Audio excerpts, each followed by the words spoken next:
Quero convidar a todos a abrirem novamente as suas Bíblias no texto de Atos, capítulo 6.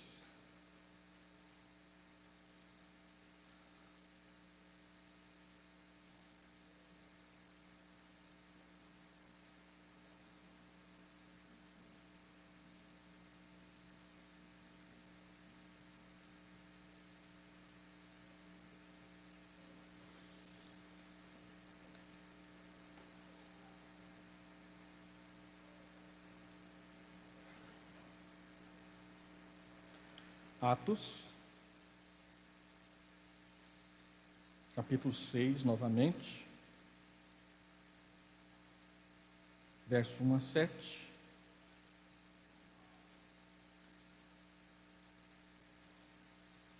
Vou ler novamente.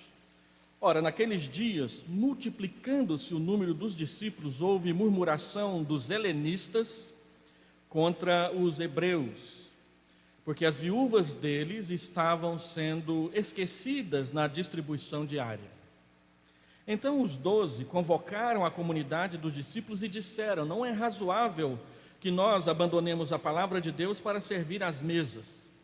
Meus irmãos, escolhei dentre vós 7 homens de boa reputação, cheios do Espírito e de sabedoria, aos quais encarregaremos deste serviço, e quanto a nós, nos consagraremos à oração e ao ministério da palavra.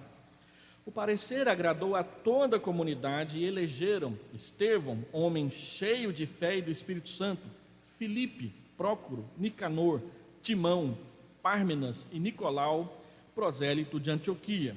Apresentaram-nos perante os apóstolos e estes, orando, lhes impuseram as mãos. Crescia a palavra de Deus e em Jerusalém se multiplicava o número dos discípulos, também muitíssimos sacerdotes obedeciam à fé.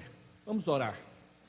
Pai, que a Tua palavra inunde o nosso coração de alegria, instrução e da verdade, para que a Tua igreja saiba se conduzir no meio dessa sociedade dentro da qual vivemos.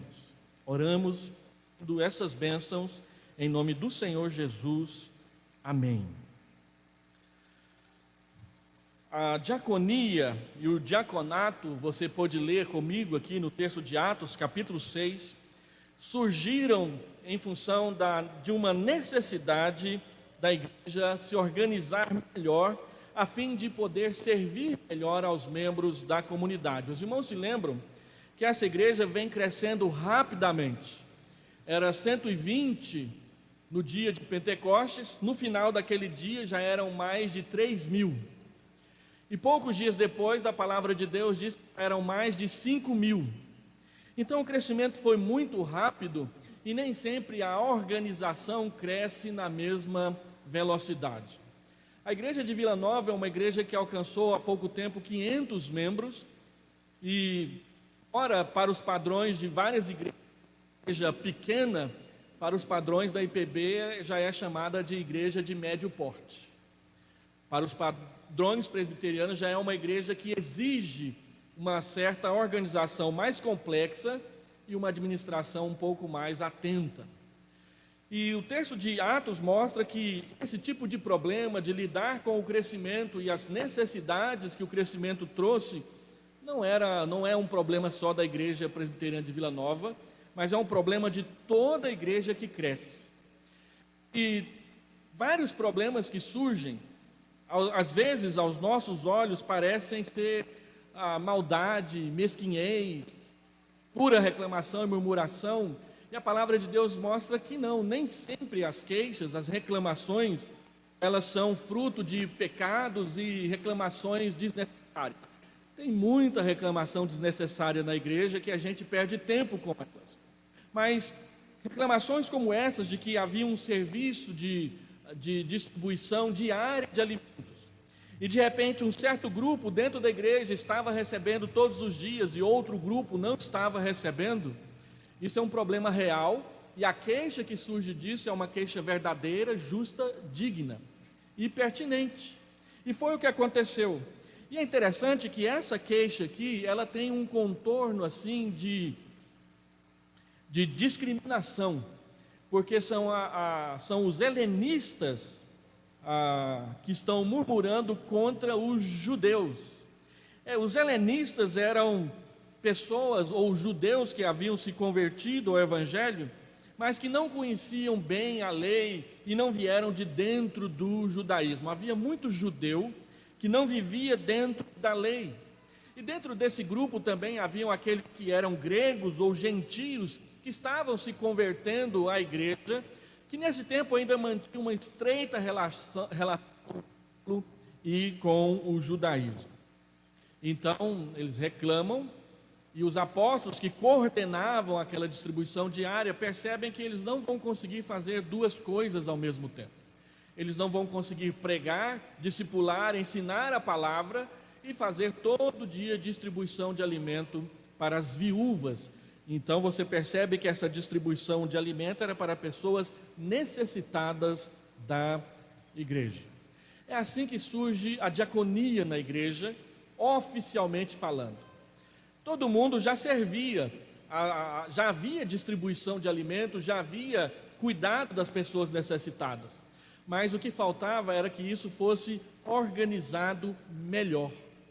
Então, o ofício diaconal, ele surge na igreja com a aprovação de Deus e o Espírito Santo, por isso está na Escritura, para que a igreja possa se organizar melhor administrativamente, a fim de que doutrinariamente ela possa servir melhor às ovelhas do seu rebanho.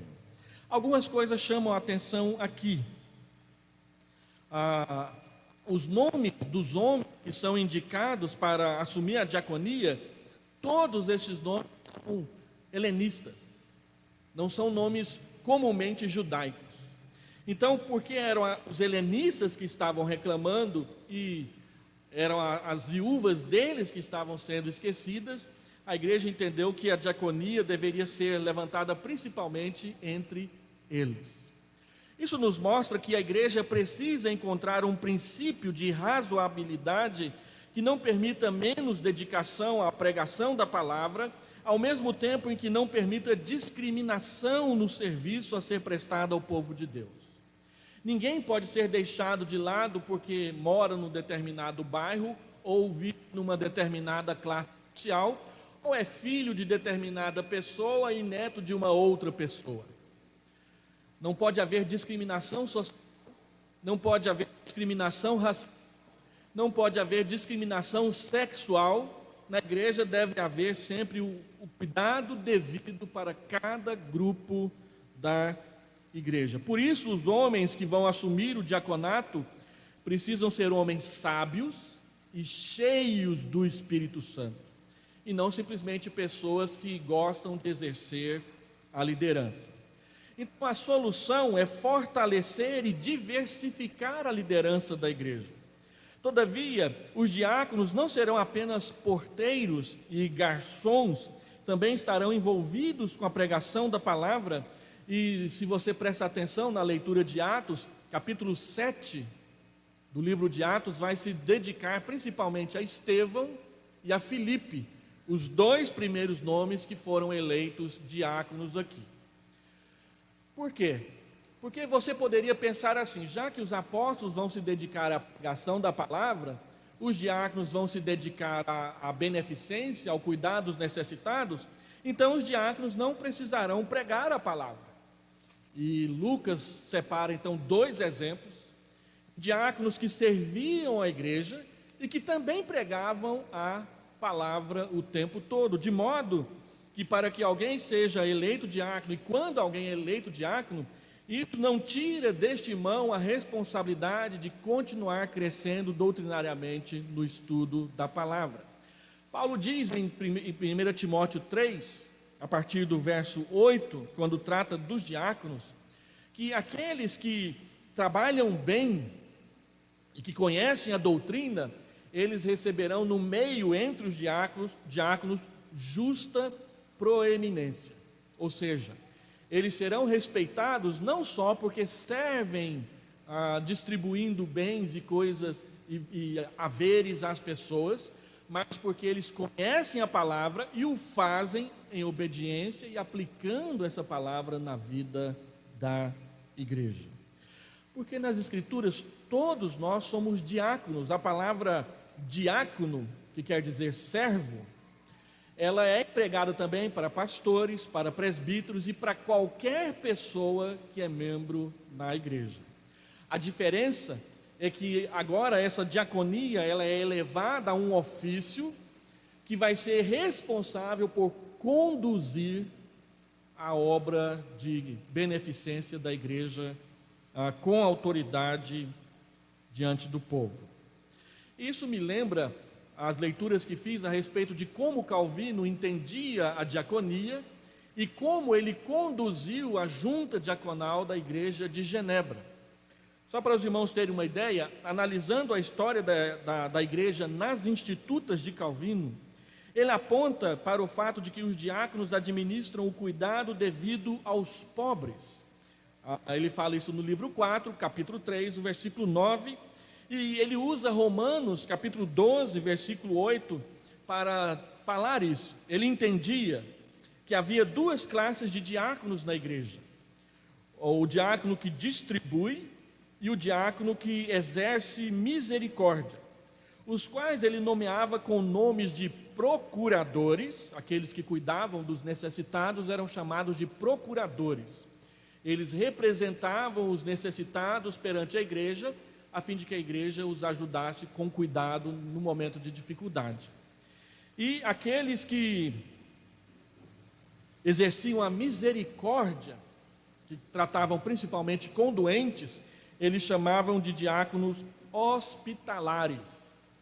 Então havia os procuradores que defendiam os pobres e havia os hospitalares que cuidavam principalmente de enfermidades e coisas desse tipo. Para que isso atendesse bem à necessidade da cidade, a prefeitura entregou a administração do hospital da cidade à junta diaconal da igreja.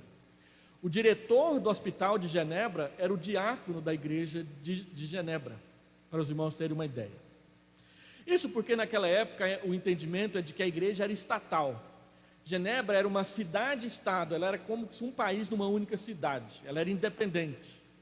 Então, a cidade, na sua distribuição administrativa, entendeu que a diaconia ou a junta diaconal da igreja eram as pessoas mais preparadas e qualificadas, com o respaldo do voto da comunidade, para cuidar dos pobres e para atender aos doentes. Para isso, eles recebiam ofertas diárias dos fiéis e os proventos anuais da igreja. As pessoas entregavam diretamente à junta diaconal as suas ofertas, e a liderança da igreja, o conselho, que em Genebra era chamado de consistório, votava uma verba anual para que os diáconos pudessem administrá-la. Por isso, quando você quiser fazer uma doação, não precisa procurar o pastor e dizer que é para o pastor ir lá buscar. Procure os diáconos. O nome, a lista dos diáconos estão no boletim da igreja.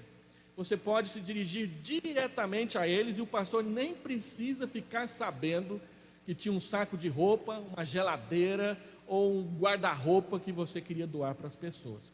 A junta diaconal é para isso. É o ministério deles. E eles então recebiam essas ofertas e também a dotação orçamentária que o conselho voltava. Calvino diz nas Ordenanças Eclesiásticas, um outro livro que ele escreveu, que o conselho da igreja não podia deixar a junta diaconal desassistida financeiramente no cuidado dos pobres. É algo que deve ser prioritário nas questões financeiras da igreja. Houve uma época em que a junta diaconal é que cuidava de toda a parte da tesouraria da igreja. E que as finanças da igreja eram divididas basicamente em 4 áreas: o sustento dos pastores e dos líderes, a manutenção da casa, construções, reformas, pinturas, lâmpada que queima, essas coisas todas, o cuidado com os pobres e investimentos na comunhão da igreja. As festas, os almoços que poderiam surgir, a igreja sempre deveria ter uma verba votada para isso. De modo que quando a gente faz jantar, a gente faz encontro de casais, a gente faz PGzão e há uso de verbas, é para que haja investimento no crescimento da comunhão da igreja. Quanto mais fiéis os membros da igreja forem, mais condições o conselho tem de liberar verbas para uma ou para outra área de forma racional e sábia. O texto da palavra de Deus nos mostra que a igreja os elegeu para isso, para cuidar das pessoas. Falando ainda sobre a junta diaconal de Genebra, eles recebiam as ofertas, eles recebiam a verba e separavam uma parte para o sustento dos ministros, outra parte para os pobres, sempre prestando contas anualmente à igreja. Como a gente faz? Se o irmão entrar ali naquela porta de trás da igreja, tem um quadro de vidro, e lá está a prestação de contas de tudo que entrou financeiramente na igreja e para onde foi. E eu recomendo que os irmãos leiam, para que saibam como que está a vida financeira da igreja, além das prestações de contas anuais que nós fazemos na Assembleia Ordinária. Com o passar do tempo, eles também faziam a leitura do Evangelho, a exortação do povo por ocasião das orações e a distribuição dos elementos da ceia nos cultos, era a junta diaconal que fazia. Com o incremento de suas obrigações diaconais, Calvino fala isso nas Institutas, no livro 4. Mas a grande preocupação de Calvino era o acúmulo de funções e atividades desviasse os ofícios das suas obrigações originais, como administrar as ofertas, distribuí-las de forma justa aos necessitados. Os diáconos foram crescendo dentro da liturgia da igreja e perdendo de vista a sua função original. E em Genebra, Calvino procurou devolver isso aos diáconos, retirando algumas das obrigações litúrgicas que eles tinham, para que eles se concentrassem o mais possível no cuidado aos necessitados. Nas ordenanças eclesiásticas, Calvino, como eu falei, se preocupava que o conselho deveria manter a junta diaconal munida de recursos para a execução das suas tarefas. E ele diz que os diáconos sejam munidos de recursos suficientes para a execução do seu ofício junto aos necessitados e que, se houver falta, sejam feitos os ajustes necessários conforme a necessidade. Calvino tem no ofício diaconal em alta conta, pois grande parte do pensamento social e econômico de Calvino é retirado exatamente das observações que ele fazia sobre a diaconia da igreja. Existem teses de doutorado a respeito do pensamento econômico e social de Calvino. E grande parte do que Calvino fala sobre economia, sociedade, foi retirado do que ele falava a respeito do trabalho dos diáconos na igreja. Então, duas observações finais. Primeiro, como que Calvino entendia o hospital geral que foi entregue à administração da junta diaconal da igreja? Os diáconos se reuniam bem cedo aos domingos para analisar o funcionamento do hospital e deliberar sobre a assistência a famílias carentes específicas. A administração diária do hospital estava confiada aos diáconos hospitaleiros ou hospitalários, dependendo da tradução, que residia no próprio local. O diácono que era eleito administrador do hospital morava no hospital, com a sua família. O hospitaleiro organizava equipes de cozinheiros que faziam pão e vinho para os internos, lembrando que naquela época não tinha aquecedor e o vinho ajudava bastante. Tinha hora que até demais, né? Seus outros auxiliares eram um professor para as crianças, daí surgiu o conceito de ensino público, juntamente com Lutero, um barbeiro cirurgião, um farmacêutico que prestava assistência médica e serventes encarregados de tarefas mais simples, limpar, lavar, carregar. Havia também na igreja de Genebra um fundo que era tirado de ofertas particulares, especialmente dos membros mais ricos. Era voluntária, mas era ensinado o que poderia fazer, que Calvino chamava de fundo francês.